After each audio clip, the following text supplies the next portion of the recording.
News reporter Brandon Jarrett spoke with Congressman James Comer from Monroe County about various issues affecting America today, from border security to D.C. statehood and the latest spending and infrastructure bills. First, the issue of unemployment. This unemployment issue is the perfect example of the disconnect that's going on in Washington right now. Every big employer in Kentucky is trying to find workers. But yet when you go to Washington, D.C. and you listen to the national liberal media, they talk about this huge unemployment crisis we have. The only reason there's any measurable unemployment right now is because the federal government continues to pay people not to work. There's lots of money that's coming down from Washington right now. We obviously have had this pandemic that's really affected a lot of Americans. Maybe talk about a lot of this money that's coming out and where we stand in the future.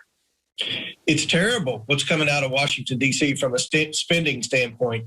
This started, honestly, towards the end of the Trump administration, and it's only gotten worse in the first 100 days of the Biden administration. The federal government's printing money, and we're seeing the result of that. We're seeing inflation. Democrats are now proposing statehood for D.C. What are the implications of that, and how could that affect, say, the Supreme Court? It has a huge impact on every American if Washington, D.C. becomes the 51st state. The whole purpose for the Democrats pushing D.C. statehood is to create two new Democratic U.S. Senate seats. That's all.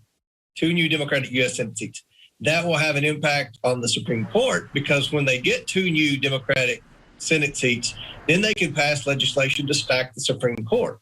When they stack the Supreme Court and have a majority in the U.S. Senate, then they can pass a liberal socialist agenda that will have a negative impact on every taxpayer in America.